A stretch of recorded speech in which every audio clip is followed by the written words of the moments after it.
परम पूज्य गुरुदेव वेदमूर्ति तपोनिष्ठ पंडित श्री राम शर्मा आचार्य और परम वंदनीय माता भगवती देवी शर्मा के सूक्ष्म एवं दृढ़ संरक्षण में चलने वाले भारतीय संस्कृति का संवाहक यह गायत्री शक्तिपीठ सहरसा में हम सभी माननीयों का स्वागत करते हैं। माननीय मंत्री भारत सरकार के आदरणीय अश्विनी कुमार चौबे जी और राज्य सरकार के मंत्री आलोक रंजन जी का इनका जो गरिमामय व्यक्तित्व है, जो संस्कृति की अविरल धारा को आगे प्रवाहित करने वाले हमारे दोनों मंत्रीद्वय यहाँ उपस्थित हैं। सहरसा गायत्री शक्तिपीठ गौरव का अनुभव कर रहा है। आज रविवार है, 28 तारीख है, पूर्णिमा का दिन है। भगवान सूर्य की किरणें हम सबके जीवन में सौभाग्य की वर्षा कर रही हैं और उसी सौभाग्य का दूसरा नाम गायत्री शक्तिपीठ सहरसा जो भारतीय संस्कृति को आगे बढ़ाने का काम कर रही है। ऐसे खुशी के मौके पर जैसे खुशी उस माँ को होती है जिसके बच्चे उससे आम मिल बैठते हैं, तो इन सौभाग्य के क्षणों में एक ऐसा अद्भुत और अद्वितीय संस्थान जिसके कण कण पर गौरवशाली परंपरा के हस्ताक्षर है, जिसकी सांसों में भारतीय संस्कृति बसती है, जिसके प्राणों में उदीयमान भारत निखरता है। इस जगह पर उस माँ की तरह हम लोग आह्लादित अपने आप को महसूस कर रहे हैं। दुनिया के सारे धर्मशास्त्र अवतार मिलकर मनुष्य जीवन को भगवान के खजाने का सबसे बेहतर तोहफा मानते हैं। वो कहते हैं कि मनुष्य सारे प्राणियों में श्रेष्ठ है, दैवी गुणों का अधिकारी है। उस गौरव को भूलकर, मानवता को भूलकर मनुष्य न जाने भटके भटके से नजर आते हैं। अपने आप से, अपने अंतर्मन की गहराई में उतरकर पूछे कि मन में आज किसी को शांति नहीं, दिलों में सुकून नहीं, चिंतन में स्पष्टता नहीं, व्यक्तित्व में संतुलन नहीं, जीवन में दिशा नहीं, परिवारों में प्रेम नहीं, समाज में सहिष्णुता नहीं है। आज हृदय से भावनाएं विदा हो गई, धर्म से धारणाएं विदा हो गई, अध्यात्म से आस्थाएं विदा हो गई। न्याय, नीति, सदाचार लुप्त होते नजर आ रहे हैं और उनका स्थान कृपणता ने, निकृष्टता ने, लोलुपता ने, स्वार्थ ने, अहंकार ने, छल ने, छद्म ने, कपट ने ले लिया है। मानवता आज बड़े गंभीर संकट से गुजर रही है। आज हम समस्या के समाधान के लिए पुलिस का, प्रशासन का, सरकार का मुंह देखते रहते हैं, पर समाधान उनके पास नहीं है, उसमें उनकी गलती है भी नहीं। पुलिस का काम देश की सुरक्षा को तय कर रहा है, सरकार का काम देश की न्याय व्यवस्था को तय कर रहा है, विधि व्यवस्था को चाक चौबंद कर रहा है। और ये जो समस्याएं जो हम लोगों ने अभी बात की, उनकी जड़ें हमारे चिंतन में है, हमारे विचारों में है, हमारी भावनाओं में है, हमारे दृष्टिकोण में है। और वहां पर सरकार का कोई हस्तक्षेप नहीं है, न चिंतन में, न विचारों में, न भावनाओं में, न दृष्टिकोण में, न पुलिस, सरकार, प्रशासन कुछ नहीं कर सकती। सद्विचार, सद्भावनाएं, कोई टीडीएस टैक्स नहीं है कि हम लोग 50,000 रुपया एटीएम में डालें और कल 5% से यह सद्भाव सप्लाई करने लगे, सद्विचार सप्लाई करने लगे। नीति नियम बनाकर हम अपराधी को अपराध की सजा दिला सकते हैं, पर उसके मन में सद्भाव नहीं पैदा कर सकते। नियम बनाकर हम फैमिली प्लानिंग कर सकते हैं, परंतु उनके मन में ब्रह्मचर्य पैदा नहीं कर सकते। नियम बनाकर हम संस्कृति का विभाग और मंत्रालय खोल सकते हैं। कला और संस्कृति के मंत्री हमारे सामने आलोक रंजन जी बैठे हैं, लेकिन किसी के मन में, आम जनता के मन में संस्कृति की भावना पैदा नहीं कर सकते। संस्कृति की भावना को पैदा करने के लिए समाज को ऐसे संस्थान की जरूरत है, गायत्री शक्तिपीठ जैसे अनेकों संस्थान की जरूरत है। हम संस्कृति की भावना को जन जन तक ले जाने के लिए उस सा प्रथमा संस्कृति विश्ववारा के उद्देश्य को जन जन तक परिचित कराने के लिए हम ऐसे कार्यक्रम को करते हैं। आज हमारे बीच शहर के बुद्धिजीवी वर्ग, डॉक्टर, इंजीनियर, प्रोफेसर, राजनेतागण यहाँ उपस्थित हैं। हम यहाँ बताते हैं कि जीवन को शानदार कैसे बनाया जा सकता है, सोच को खूबसूरत कैसे बनाया जा सकता है, व्यक्तित्व को उदात्त कैसे बनाया जाता है, चरित्र को प्रमाणिक कैसे बनाया जाता है, उद्देश्यों में उच्चता कैसे लाई जाती है, भावनाओं में गहराई कैसे पैदा की जा सकती है, दिल में समाज के लिए दर्द कैसे लाया जा सकता है, कलेजे में राष्ट्र के लिए प्रेम कैसे पैदा किया जा सकता है, हम यहाँ बताते हैं। ये गायत्री शक्तिपीठ जो शांति कुंज हरिद्वार का उपकेंद्र है, यहाँ की लड़कियाँ जो आप ड्रेस में देख रहे होंगे, युवा मंडल जो लड़के यहाँ आप देख रहे होंगे, ये लोग अपनी पढ़ाई करते हैं। यहाँ IIT कंप्लीट बच्चे, CA, टीचर या कंपटीशन की तैयारी करते हैं। वो झुग्गी झोपड़ी स्लम के बच्चों को बाल संस्कार शाला के अंतर्गत नैतिक शिक्षा देते हैं और उनके गणित, अंग्रेजी, विज्ञान, इतिहास, भूगोल सबको पढ़ाते हैं फ्री ऑफ कॉस्ट। यहाँ 7 बाल संस्कार शाला सहरसा शक्तिपीठ के द्वारा संचालित होता है, जिसमें जिनको जो एकदम उपेक्षित वर्ग है, चाहे वो बस स्टैंड हो, चाहे आर्य समाज मंदिर डीबी रोड हो और रेलवे स्टेशन के पास हो, न्यू कॉलोनी में हो, गंगजला में हो, चाहे बैजनाथपुर में हो, यहाँ हम लोग निःशुल्क बाल संस्कार शाला चलाते हैं कि ये बच्चे भटके नहीं, समाज के लिए बोझ न बने। गरीब, दीनहीन, जो एकदम उपेक्षित है, स्लम्स के बच्चे, झुग्गी झोपड़ी के बच्चे, उनके बीच हम लोग संस्कार डालने का काम करते हैं। परम पूज्य गुरुदेव ने गायत्री और यज्ञ को इस दुनिया में फिर से पुनर्स्थापित किया और जगह जगह उन्होंने एक परिव्राजक की भीड़ कह सकते हैं, एक कतार पैदा की कि नए परिव्राजक जो अपना काम भी करें। उन्होंने कहा गृहस्थ जीवन एक तपोवन है जिसमें संयम, सेवा और सहिष्णुता की साधना करनी पड़ती है। वो व्यक्ति समाज के लिए भी आगे निकाले, 2 घंटा समयदान करे। ये बच्चे और बच्चियां समयदान भी करते हैं। और यहाँ पर हम लोग कंप्यूटर शिक्षण संस्थान भी करते हैं, बच्चों को यहाँ कंप्यूटर की भी तकनीकी शिक्षा देते हैं। वो जो 1st, 2nd, 3rd आते हैं, प्रशांत जायसवाल जी मलेशिया में हैं, अभी 11वां बैच निकल चुका है और उनको लैपटॉप पुरस्कार स्वरूप वहाँ से वो भेजते हैं। उनकी माता जी उमा चौधरी जी अब यहाँ मौजूद हैं। तो शिक्षण का, धर्म तंत्र के माध्यम से लोग शिक्षण का काम भी करते हैं। क्योंकि स्वामी विवेकानंद की बातों को लेकर हम लोग आगे बढ़े हैं। उन्होंने कहा था शिक्षा, चिकित्सा और आपदा प्रबंधन, ये 3 चीज स्वामी विवेकानंद से पहले समाज के संस्थान ये काम करते थे, धार्मिक संस्थान ये काम नहीं करते थे कि शिक्षा के क्षेत्र में हम लोग बाल संस्कार शाला और कंप्यूटर शिक्षण संस्थान और भी कक्षाएं चलाया करते हैं।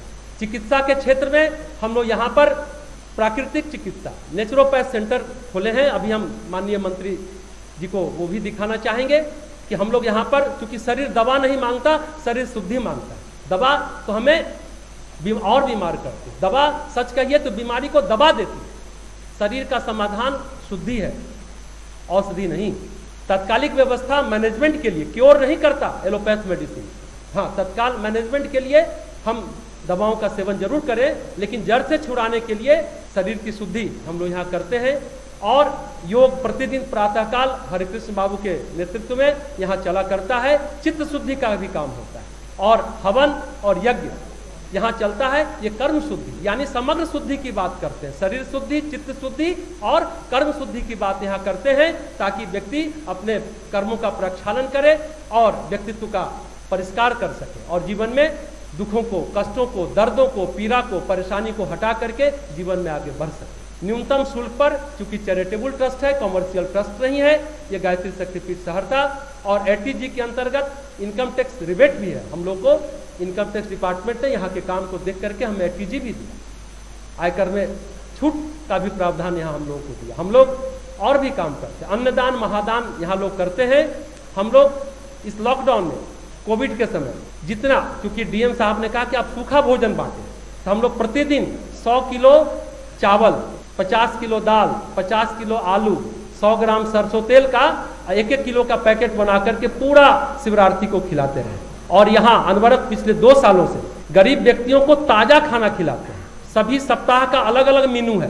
प्रतिदिन 1 से 3 के बीच आप जाएंगे रेलवे स्टेशन सहरसा में, हम लोग फ्री ऑफ कॉस्ट वहाँ लोगों को खाना खिलाते हैं। ये एक प्रकार का दुस्साहस है, ये बहुत ही अभावग्रस्त क्षेत्र है। यहाँ गायत्री शक्तिपीठ सहरसा इस तरह का काम कर रहा है, सेवा का कार्य। गुजरात से हम लोगों ने गायत्री परिवार के डॉक्टर, 60 डॉक्टरों की टीम थी और 3 करोड़ की दवाई हम लोगों ने उस समय बांटा। यहाँ शक्तिपीठ के द्वारा पूरे स्कूलों में हम लोग दृष्टि करके कार्यक्रम चलाए थे। सभी के चश्मा का चेक करते थे, आंखों को देखते थे, उन्हें दवाई देते थे, अगर आंख ठीक है तो टॉफी देते थे। और जिनको चश्मा की जरूरत थी तो 1200 चश्मा यहीं पर commissioner, DM, civil SDO, ADM को बुला करके उनके द्वारा बंटवाए। यहाँ संजीव हंस डीएम थे, बोले ये काम सरकार को करना चाहिए, प्रशासन को। ये गायत्री शक्तिपीठ सहरसा कर रहा है। वो बेगूसराय डीएम बने तो वहां भी इसकी चर्चा करते रहे। तो इस तरह के काम को हम लोग निस्वार्थ भाव से करते हैं, सेवा को इस तरह से करके। और दूसरा, परम पूज्य गुरुदेव जैसे आदि गुरु शंकराचार्य ने संन्यास परंपरा को पुनर्जीवित किया था, वेद मूर्ति तपोनिष्ठ पंडित श्री राम शर्मा आचार्य ने वानप्रस्थ संस्कार परंपरा को पुनर्जीवित किया। यहाँ पर आपको रिटायर लोग, चाहे बलराम बाबू हो, डॉक्टर अरुण सिंह हो, रामचंद्र सिंह हो, बहुत सारे लोग हैं यहाँ जो ट्रस्टी हैं हमारे, और ये लोग वानप्रस्थ जीवन जीते हैं और ये लोग सारे समाज में काम करते हैं, सेवा का कार्य करते हैं। निरर्थक बैठे रिटायरमेंट के बाद लोग टीवी देखते हैं या छत ताकते हैं, निरर्थक इधर उधर की बातें करते हैं, नकारात्मकता में जीते हैं। यहाँ हम सभी को आमंत्रित करते हैं कि आप आकर के अपने समय का उपयोग करें, सेवा के साथ साथ संस्कार को भी विकसित करें, अपने जीवन को भी उद्देश्यपूर्ण बनाए रखें, उद्देश्यहीन न रहें। और एक चर्चा, जो यहाँ का सारा कार्यक्रम महिलाओं और लड़कियों के द्वारा होता है, अगर ये लोग न रहें तो हमारा यज्ञ न हो, लाखों रुपया चंदा भी काटते हैं। और यहाँ शनिवार रविवार को जितने संस्कार हैं, चाहे वो नामकरण संस्कार हो, चाहे वो मुंडन संस्कार हो, चाहे विद्यारंभ संस्कार हो, उपनयन संस्कार हो, विवाह संस्कार हो, अंत्येष्टि संस्कार हो, मरणोत्तर श्राद्ध संस्कार हो, जितने षोडश संस्कार हैं, ये लड़कियां सभी यहाँ कम से कम 1000 से ऊपर, खासकर मनीषा को हम धन्यवाद देना चाहेंगे जो अभी आपको मंत्रोच्चारण कर रही थी। सभी लड़के लड़कियों बूढ़े बुजुर्ग को सारा मंत्र सिखाती है, जो डॉक्टर है, सीए है, इंजीनियर है। खासकर हम पप्पू गनेरीवाल जी की पत्नी है, उनकी लड़की अनु, वो IIT बॉम्बे में पढ़ती थी। उसके एक दोस्त के पिताजी का जयपुर में रिटायरमेंट हुआ, तो सभी बच्चे वहाँ गए कि और यज्ञ हो रहा था, उसमें वो लड़की पीछे से मंत्र बोल रही थी। तो उसका जो पति हो गया, उसके बड़े भाई अमेरिका में रहते थे, वो बोले कि ये इतनी अच्छी लड़की, IIT की लड़की है, मंत्र बोलती है, खाना बनाना जानती है, इस छोटे भाई के लिए इससे अच्छी बहू क्या हो सकती है। और वो शादी फिर हमने फाइनल किया, जयपुर जाकर हमने शादी भी कराई। तो यहाँ इस तरह से लोग हैं जो आपको सभी काम करते हुए मिलेंगे, लेकिन अपनी पढ़ाई भी जारी रख करके अपने जीवन के संग्राम में भी आगे बढ़ रहे हैं। सांसारिक उत्थान भी उनका हो रहा है और आत्मिक उत्थान भी साथ साथ चल रहा है। ये बच्चियां जहाँ जाती हैं वहाँ कोई सास बहू का झगड़ा नहीं होता, सारा पर्व त्यौहार खुद से मनाती हैं और सब कुछ करती हैं। सारे लड़कियां ही यहाँ यज्ञशाला में काम करती हैं, सफाई करती हैं, पुरुष भाई लोग हैं, बाल संस्कार शाला चलाते हैं, लड़कियां भी पढ़ाती हैं। तो इस तरह से हम लोग काम कर रहे हैं और बहुत छोटे संसाधन में हम लोग इस तरह से काम करते हैं। अभी पूजन भी होगा, ये लड़कियां लोग ही कराएंगे, आप देखेंगे इनका मंत्र उच्चारण यूट्यूब के माध्यम से। सारा कार्यक्रम हम लोग, ये लड़कियों का रिकॉर्ड होता है और घर बैठे बैठे, चूंकि लॉकडाउन में कोई यहाँ नहीं आ सकते, तो घर बैठे सारे पर्व त्यौहार को मनाने की परंपरा, जैसे होली का, शिवरात्रि का, ये सब चल रहा है। तो ये 4 रात्रि जो सबसे महत्वपूर्ण है, नवरात्रि के अलावा दारुण रात्रि जो आज की रात्रि है, इसको दारुण रात्रि कहते हैं। इससे पहले शिवरात्रि है, वो महारात्रि कहा जाता है, जब शिव और शक्ति का मिलन होता है। ये दारुणता खत्म हो, जीवन में उत्साह उल्लास का वातावरण बने, इसके लिए होली की रात्रि को भी बहुत महत्वपूर्ण माना जाता है। तीसरी रात्रि कृष्ण जन्माष्टमी का, जिसे मोह रात्रि कहते हैं, मोह का खात्मा हो और प्रेम का उदय हो भगवान कृष्ण के जन्म के साथ। और चौथी और अंतिम रात्रि बड़ा महत्वपूर्ण है, वो है काल रात्रि, दीपावली का दिन माँ काली का पूजन करते हैं। 4 रात्रि के दिन अंतरिक्ष से विशेष ऊर्जा धरती पर आती है और इस 4 रात्रि में निश्चित काल में या महानिश्चित काल में लोग जब जप करते हैं, जागरण करते हैं, साधना करते हैं, तो विशेष ऊर्जा का प्रवाह चूंकि धरती पर आता है, उसको धारण करते हैं। तो आज का दिन, आज की रात्रि विशेष महत्वपूर्ण है। आज माननीय मंत्री जी सब परिवार रुद्राभिषेक और यज्ञ करेंगे। ये विशेष अवसर पर विशेष ऊर्जा को ग्रहण करेंगे और विशिष्ट शक्ति लेकर के यहाँ प्रस्थान करेंगे। दरअसल ये क्रम 2013 में केदारनाथ का जो संकट आया था, पूरा परिवार केदारनाथ में, खुद मंत्री जी उस घटना को बताएंगे और तभी यहाँ इनके लिए यज्ञ हवन निरंतर चलता रहा। किसी से कांटेक्ट नहीं हो पाता था। इनके बड़े लड़के अर्जित सारस्वत और उनकी धर्मपत्नी विजेता, उसने पहले संपर्क किया, हम उसको फ़ोन करते रहे, उठाते रहे। कि सुरभि को कहीं जंगल में उतारा, चारू को कहीं और हेलीकॉप्टर उतारा, वहाँ से चल करके देहरादून आए, वो सब कहानी हम सुनना चाहेंगे मंत्री महोदय से। तब से ये चल रहा था कि यहाँ आकर के हवन करेंगे, माता के दरबार में आकर के, और प्रज्ञेश्वर महादेव मंदिर में रुद्राभिषेक करेंगे, शिवाभिषेक करेंगे। ये क्रम आज जाकर के पूरा हुआ। अभी घुसते ही मंत्री जी ने हमें कहा भी कि हम तो क्षमा मांगने के लिए यहाँ आए कि हम बहुत देर से आए। ये सारी बातें चल रही थी।